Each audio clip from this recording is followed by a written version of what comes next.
ரட்சிப்பை இழந்துருவோன்றது கிடையாது. ஆனால் மற்ற விதத்தில் எவ்வளோ காரியங்களை இழக்கிறோம், அதனுடைய விளைவுகள்லாம் இருக்குது. அப்போ அதை வேணால் சொல்லி நம்மளை பயமுறுத்திக்கலாம். அது ஓரளவுக்கு வேலை செய்யும் பாருங்கள், ஆனால் ரொம்ப வேலை செய்யாது அது.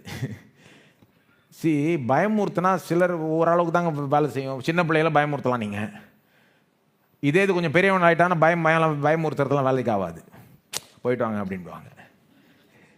வெறும் பயமுறுத்தி பாவம் செய்யாமல் இருக்க முடியாது.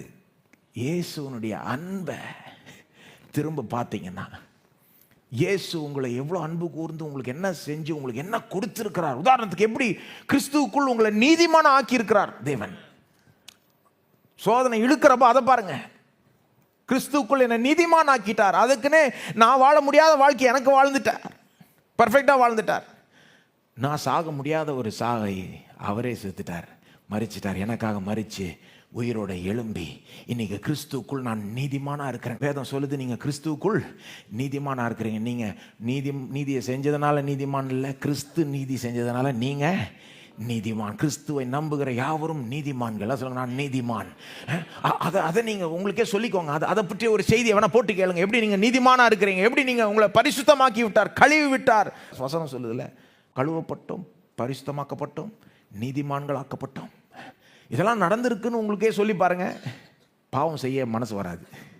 அதான் எங்கள் அப்பா ஒரு உதாரணம் சொல்லுவாங்க. கோட்டு சூட்டு மாட்டிக்கிட்டு இருந்தா எங்கே உட்காரோன்றதை பார்த்து உட்காருவோம். எங்கேயாவது போய் டீ கடையில் உட்கார மாட்டோம். ஏன்னா எல்லாம் ஒரு மாதிரி பார்ப்பாங்க, முதல்ல கோட்டு சூட்டு போட்டாலிங்கன்னு இங்கே பண்ணிக்கிட்டு இருக்காருன்னு. இதே இது லுங்கி மாட்டிக்கிட்டு இருந்தா எங்கே வேணா டீ கடைன்னா குப்பை தொட்டி பாத்தில் கூட போய் உட்காந்துக்குவோம். லுங்கி தானே, பார்க்கவே தேவையில்ல.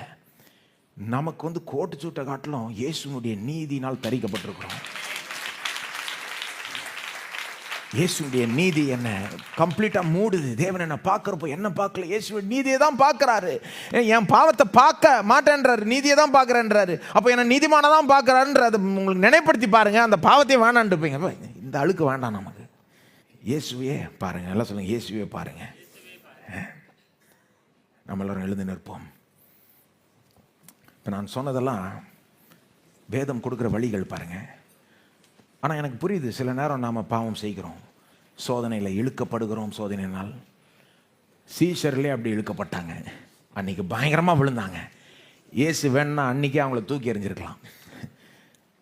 நீ எல்லாம் ஊழியத்துக்கு லாய்க்கே இல்லை அப்படி போன்ட்டுருக்கலாம்.